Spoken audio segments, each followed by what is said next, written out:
último dia 27 de setembro foi o Dia Nacional de Conscientização sobre Doação de Órgãos. Um tema que ainda é bastante tabu, mas que aqui em Ponta Grossa já deu um passo à frente, já saiu na frente com uma iniciativa do Hospital Regional. E para falar sobre isso, eu recebo a Tatiana Martins, a Tati, que é a psicóloga do Hospital Regional e que é responsável por esse assunto aí tão difícil junto às famílias.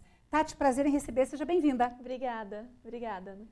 Doação de órgãos não é um assunto que ninguém quer falar, né? Não, ninguém quer falar, ninguém quer pensar sobre a própria morte, né? Então, é tabu mesmo, as pessoas não conversam sobre isso, mas a gente tem percebido nesses últimos 2 anos lá no hospital que o momento de ser falado sobre isso é antes do evento trágico acontecer, antes da hora da internação, porque naquele momento a dor é muito grande. E pensar sobre isso naquele momento é muito mais difícil, né? Então tem que ser falado antes, por mais tabu que seja, isso tem que começar a mudar. É porque as pessoas fazem plano de aposentadoria, plano de saúde, etc. Mas quando se trata de plano funeral, ninguém quer fazer, né? Parece que dá medo que chame. As pessoas parecem que têm essa cultura eu acho assim. Que é isso. Não vou falar, vai que chama, né? Se eu não falar, não vai acontecer. Né? Mas infelizmente as coisas acontecem, independente da gente falar ou não, né? A gente tá trabalhando no hospital diariamente, a gente tá vendo que as coisas acontecem, Exatamente. Né? E infelizmente é a ordem natural da vida, ter o fim. Porque a lei mudou nisso, né, Tati? Quer dizer, a princípio todo mundo é doador, a menos que diga que não quer, né?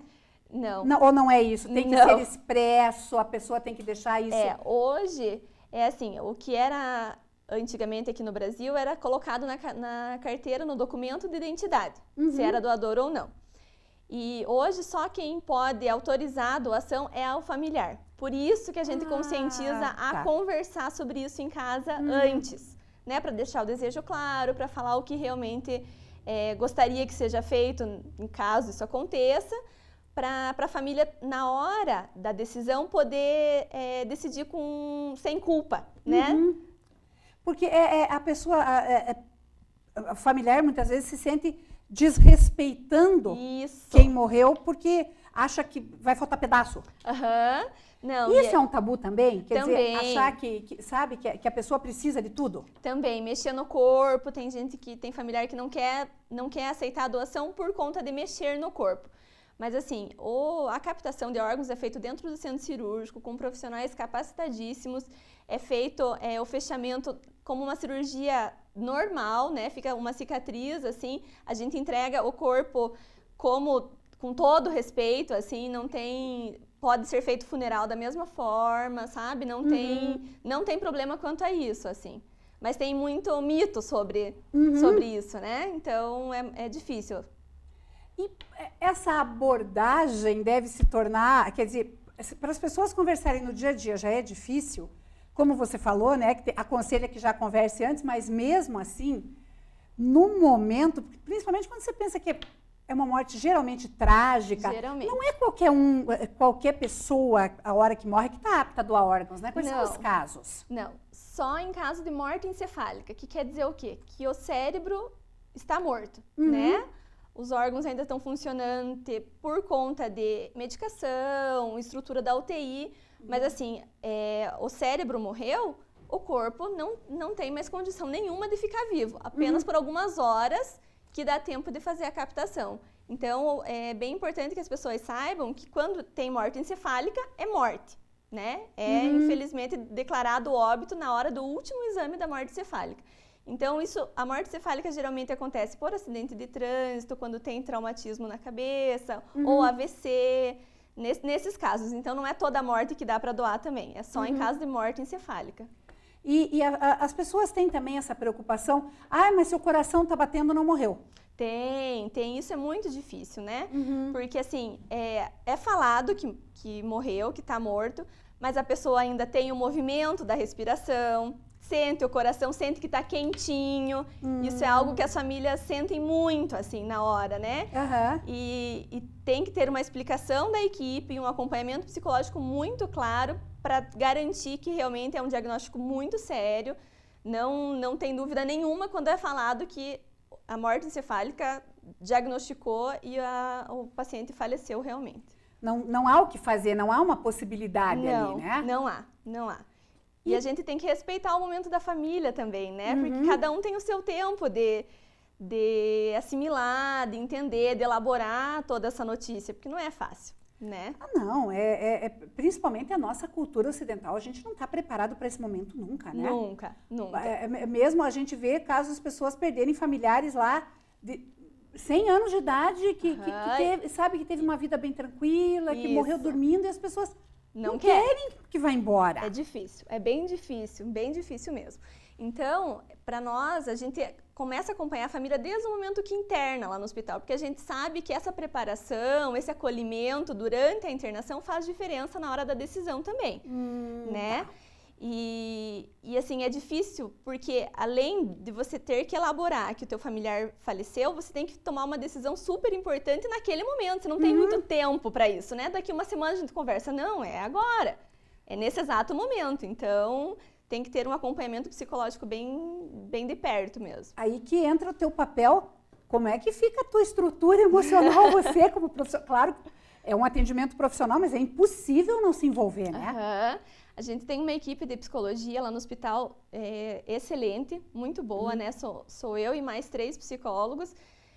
Em caso de morte encefálica, que a gente acompanha, somos nós psicólogos, tem mais assistente social, tem médico envolvido, tem enfermeiro, então a gente é uma equipe grande para dar conta disso, né? Nenhum de nós faz isso sozinho, porque a gente realmente também é ser humano. Claro. E não é tão simples assim, né? Então a gente tem uma equipe grande, então a gente se divide, cada um tem o seu momento, o seu papel ali, mas fazer terapia pessoal é bem importante também, né? Para você não misturar as coisas. Porque senão não é fácil. Não é fácil para ninguém, né? Não é. E um assunto que me chama a atenção. Qualquer idade pode ser doador, quer dizer que desde que tenha morte encefálica, claro, pode ser de qualquer idade. Que órgãos podem ser captados, podem ser doados? Então, pode ser qualquer idade, né? A partir de, não me lembro agora se é 1 mês ou 2 meses. A gente teve um protocolo de morte encefálica de uma criança de 3 meses há um tempo atrás, lá no hospital.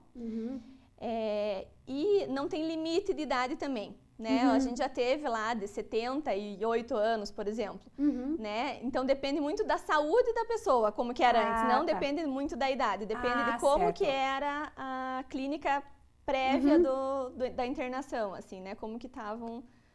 Pode ser doado basicamente tudo, né? Os órgãos internos, fígado, coração, rins, pâncreas, pode ser doado pele, pode ser doado osso, córnea, então tudo.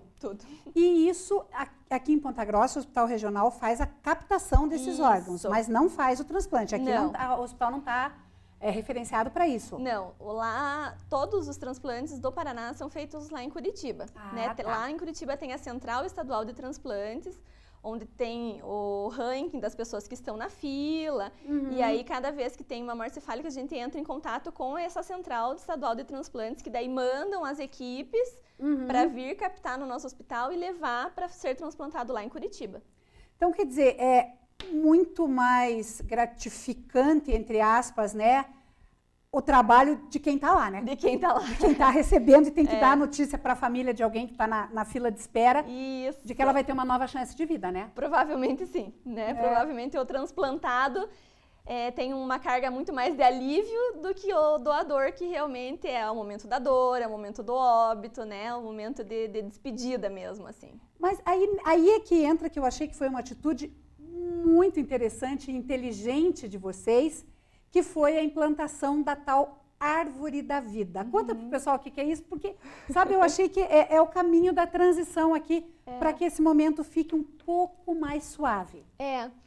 A gente percebe que depois que tudo isso passa, né, depois desse atendimento, assim, a gente gostaria de dar esse agradecimento para as famílias, né, porque é um ato muito nobre na hora da dor você tomar uma decisão dessa, de salvar outra pessoa, né, então o nosso intuito principal era agradecer esses familiares que a gente atendeu durante o nosso período lá no hospital e também deixar um monumento no meio do saguão para que todas as pessoas que circulam no hospital tenham acesso a esse tipo de informação, a saberem que a árvore da vida é por causa de doação de órgãos, para chegar em casa e falar, nossa, eu vi uma árvore lá, caso algum dia aconteça alguma coisa comigo, pode doar ou não pode, né?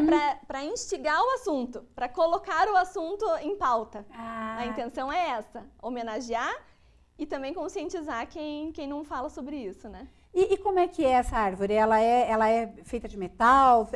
Como é que ela funciona, assim? Como é que é a estética? Ela foi feita ano passado por 3 serralheiros que nós contratamos. E ela é feita de material todos reutilizados, né? Então é perna de cadeira, perna de mesa. Então ela tem uma estrutura metálica grande, assim, de 1,80 mais ou menos. E ela é muito bonita. Não é porque é nossa, mas eu tenho um orgulho enorme, assim, né? Eu acho ela uma obra de arte mesmo, né? E aí, o que finaliza a nossa árvore são os doadores que as famílias vão lá no dia 27 e penduram simbolicamente o seu ente querido na árvore. Então, ela é florida pelos nossos doadores, né? Que maravilha! É muito bonito, muito bonito. E aí você tem ali o consolo e até o ambiente para você convencer os próximos familiares que estejam nessa situação. Exatamente, exatamente. A árvore, ela é algo visível, né, palpável, assim. Então, as pessoas realmente têm um carinho muito grande por isso, né, de saber que o seu familiar fez algo importante, heróico, de salvar outras pessoas. No primeiro momento, isso pode não fazer tanto sentido, mas um ano depois, quando a gente chama as famílias lá, a gente percebe o quão felizes e gratos eles ficam, assim, pelo nosso atendimento, por ter tido essa oportunidade, né? Porque às vezes levam isso até como um consolo, assim, né? De que, o meu familiar morreu por algum propósito a mais, assim, salvar outras pessoas, enfim. E aquela coisa de, pelo menos, o coração, sei lá, do meu familiar ainda está batendo no peito de alguém, né?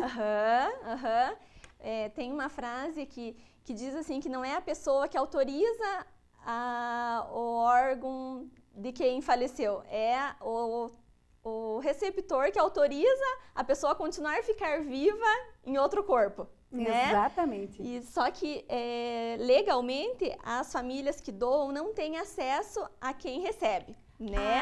A identidade é mantida em sigilo, assim, justamente porque já teve muitos problemas nesse sentido de irem atrás, de forçarem alguma ligação, assim, e o transplantado não se sentia à vontade. Então, hoje em dia, não é permitido mais falar para quem foi o receptor, né? A informação que a gente tem é só o sexo e a idade. São as 2 coisas que a gente tem acesso só.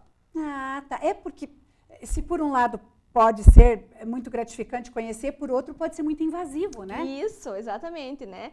E essa linha tênue de limites na hora da emoção fica muito difícil. Não é todo mundo que consegue ter um controle, né? Então, para evitar esse tipo de coisa, não é divulgado a identidade. E mesmo que o receptor queira conhecer o doador, não é? Não, legalmente não é permitido.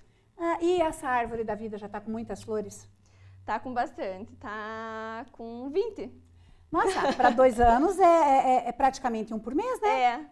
Então, estamos ainda com uma média pequena, baixa, podia ser melhor, mas estamos com bastante doações, assim. Do pessoal que tem condições de ser doador, qual o percentual aí que vocês têm conseguido sucesso? Mais ou menos 33%. É baixo ainda. É baixo ainda, né? Tem bastante gente que ainda não concorda. E a gente, lá no hospital, a gente tem muito respeito pela decisão do não. Ninguém está lá para convencer, a gente sabe que é uma causa nobre, mas sim, se a família não quer, se isso vai causar um dano maior para essa família, eu não vou conseguir dormir se eu fizer isso, a gente não vai insistir. Com certeza, a gente sabe, né? O nosso limite, a gente tem esse respeito pela dor do outro e a gente não insiste. Por isso que seria muito ideal que já viesse essa ideia prévia, né? Ele é doador, então a decisão está clara, a gente não precisa pensar muito sobre isso na hora da dor. Vamos respeitar, né? Exatamente, exatamente. Tati, muito obrigada pela entrevista, parabéns pelo trabalho. Obrigada. E a gente está à disposição para sempre divulgar aí esse assunto que é tão importante. Obrigada. No próximo bloco, a gente vai falar sobre tecnologia. É um instante só e eu já volto, não saia daí.